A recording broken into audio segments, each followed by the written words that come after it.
gaming homies? It's the boy Blasphemous HD. You guys are probably wondering why I'm dressed like a ghetto Christmas caroler off up in this bitch. Well, it's because it's cold as hell off up in this bitch, and I'm too cheap to turn on the heat. So, with that, this is the first episode of Ask BHD, where I give you, the viewers, the chance to ask me questions either in the comment section, on Twitter, on Facebook with the hashtag AskBHD, so I know it's an actual question, and I read them bitches in an actual video, and I answer them shits to the best of my knowledge that I've gained through my vast amounts of life experience. Usually it's with me getting myself into shit. First question is, good one. How do I grow a YouTube channel? It's a very easy answer, but this shit's easy as fuck to do, but it's hard as fuck to do at the same time. Once you got the channel, the first thing you want to do is figure out what the fuck you want to do. Alright? You want to make let's plays, you want to do voiceover dubs, you want to make rants, you want to make skits. Now, once you have that figured out, you want to go and you want to find the top 3 YouTubers in the niche that you have picked. And you want to go and you want to watch their videos. Alright? And then after you get done watching their most current videos, you want to go back and you want to watch their videos from the past. Alright? They're like their first 15 videos. Okay? Now what that's going to do is that's going to give you a very, very well-honed perspective on and how they've gotten to where they're at right now. Their newer videos are going to be a lot better than their older ones, and since you're comparing the both, you're going to be able to, in the span of only maybe 2 or 3 hours, or how long you decide to study their old and newer videos, learn all the information, tips, and tricks that they've taken years to learn. I've actually done this. Unfortunately, you starting out, your videos are going to have to be better than some of the guys who have been doing this for years, but it can be done. Now, once you do that, you're going to have to go and start making videos. Don't put out no bullshit. No one's going to watch dumb shit. No one's going to watch whack shit. Your shit has to be good. And the way that you know if your video is good or not is if when you watch it, it makes you laugh. Or if you're watching it and it keeps you entertained. If you're watching your own video and it's boring as fuck before you even get to the 1.5 minute mark, then that video is an awful video. No one's gonna want to touch that shit. Now, if you're a gaming channel, you're gonna want maybe 50 to 100 good videos on your channel before you start implementing this next step.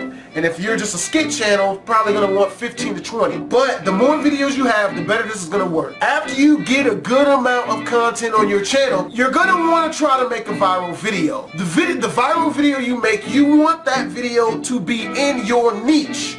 You want that video to be in the same type of content that all your other videos are. Look at Jacksepticeye, perfect example. He made videos for he was making 2 videos a day for a year and some change, and within that time he got up to like what, 1,500, 3,000 subscribers, which is whack for 2 videos a day. He made 4 or 5 videos on the Oculus Rift, and all of them went viral. I think one of them was Mirror's Edge, Skyrim, a couple of them. They all went viral, right? And after that, his channel just got flooded with tons and tons of subs, tons and tons of views, because once you make a viral video, people are going to look at that viral video, and then those same people are usually going to go to your channel to look for more content just like that. So if you make a video of you falling down a flight of stairs, it goes viral, and your entire channel is about, you know, cooking, people are going to look at your channel and they're not going to sub and they're going to leave and they're not going to watch anything else. That's why if you're making videos, you want to stay in your niche. Pump out a lot of good content and something will go viral. You have to believe in yourself and keep going. It looks like it'll never fucking happen. I mean, trust me, I never in a million years would have thought that I would gain 50,000 subs in one single freaking month. Please do not beg for subs. Do not find bigger YouTubers and ask them to put you in videos. Do not do any of that other shit. That shit, it will never work. You know, you have to do it yourself. It sucks, but that's the way it works. Work your ass off, you know, and you will get there. Trust me. I mean, look at me. My channel has some of the worst equipment that you could probably ever think a channel would ever be successful with, and it worked. Alright, next question is, what's the best way to take a girl out on a date? Just women in general. How do I be good with girls?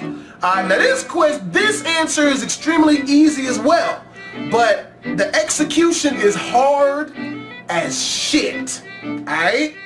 Best way to get good with women, and I'll take off my hat for this, it's gotten hot now, is fucking practice, okay?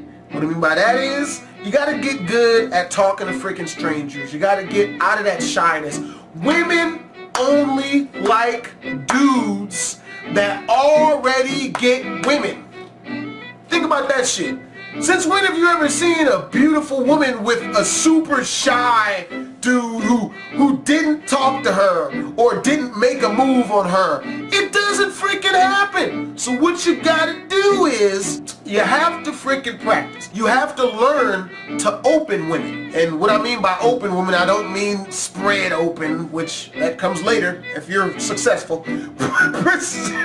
What I mean by open women is, you gotta learn to start a conversation. Best way to start a conversation, what I like to use a lot, is situational openers. I do it all the fucking time. I was at the grocery store 3-4 days ago, and I look over and this chick has a whole bunch of weird assorted shit in her cart, right? And I just critique her. You guys, what are you guys, making a campfire and building s'mores? They start laughing, you know, and next thing you know, we're all conversating. Of course I have girlfriends, so nothing, you know, I ain't do shit, but that's how it works. It's the same damn thing. Do not take women on dates, alright? Do not ask women out on dates, okay? Ask women out to kick it. Because the minute you say date, the image women get in their head when they hear that is a place I'm going where this guy's going to be awkward, he's going to try to make a move on me, and it's going to be uncomfortable, and I'm probably not going to have any fun. No, there's too much expectation, too much nervousness in that. It's going to be hard to get her to show up to that.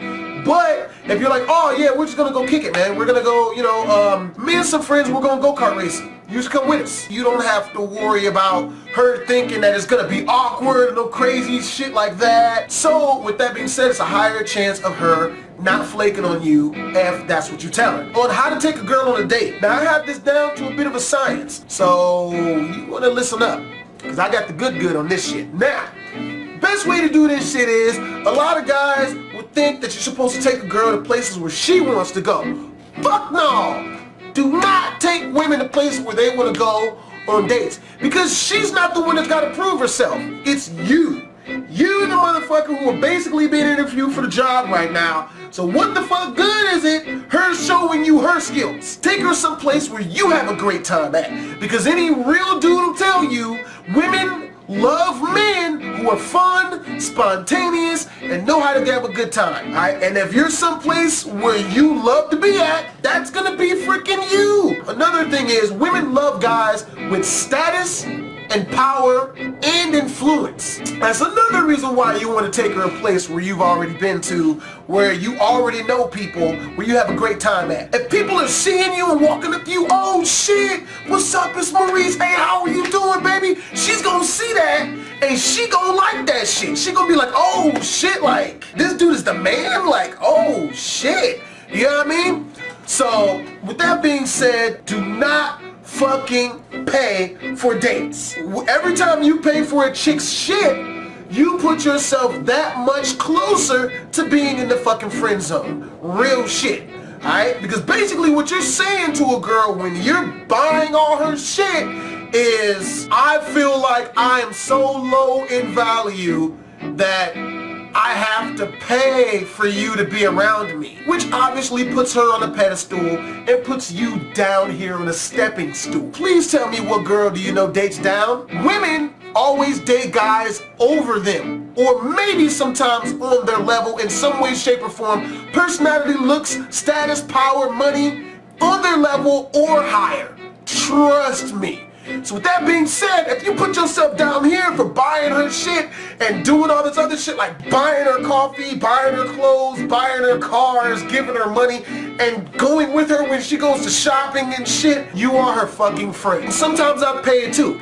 But there's a slick way you can pull it off to make yourself look like the fucking man and avoid that stepping stool, lower level looking bullshit. Now the way you do that is, you show up to the place where you're going to take her, be it the food place, the arcade, or whatever. And you pay for you guys' date before you actually go on a date. I suggest maybe an hour, hour and a half. Now if you really want to be slick with the shit, and there's some real playeristic type shit, what you do is you find the manager or you find your server or whatever person that's going to be in charge of you guys' whole fucking situation, right? You know, say if the dinner's going to be $100, you give them 100 and then you slide them extra 50. And be like, yo, you know, I'm having a date with a really special lady friend of mine and I want it to be as special as possible. I really appreciate it if you can make it as special as possible. You know what I mean? Especially if it's a dude, he gonna have your back like a motherfucker. So when you guys show up for the date,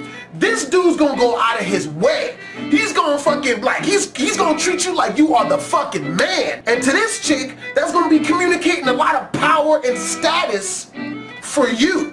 So you best believe if you do that shit, you more than likely getting the pootie wop. Now, when a girl comes to your crib, now getting a girl into your house for the first time is always going to be very awkward. It's going to be uncomfortable because a woman doesn't know if you're a rapist or some crazy son of a bitch. So what you do is, you open up the door, you be like, hey yo, I gotta grab something real quick. So come on in, you can sit on the couch, but don't get too comfortable because we ain't gonna be here for that long. I just gotta grab something real fast. Alright? You say that, she's gonna know you're not trying to trick her into your crib and keep her there. Make sure that you set something nice and interesting around the sitting area where you're sure she's gonna be sitting at. Say if you play guitar, have your guitar on the couch. She gonna see that, you gonna come out and she gonna be like, oh snap, you play guitar? Play something. You be like, well, you know, I mean, I usually charge money, but, and you'll play a little something, something, you know. That's how you impress a girl without coming off as needy or, you know, as that guy, you know, because usually trying to impress women never fucking works. The best way to get a girl back to your crib is to stay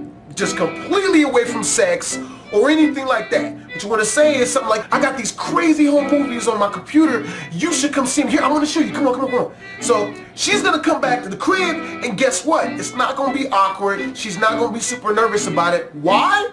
Because she's already been inside of your fucking house. So, I suggest you have a pre-designated place where you're going to take women. And take every fucking woman there.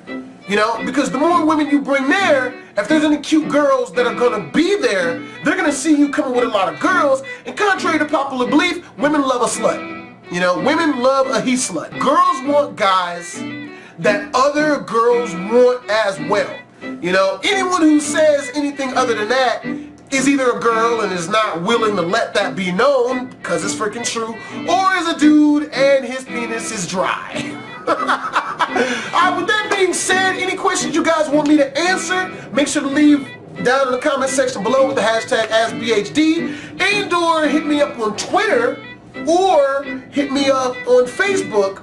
My like page is down in the description of this video, and put the hashtag AskBHD on Twitter or Facebook, and I'll be sure to answer you guys questions. As always, boy Blasphemous HD, Twizzles.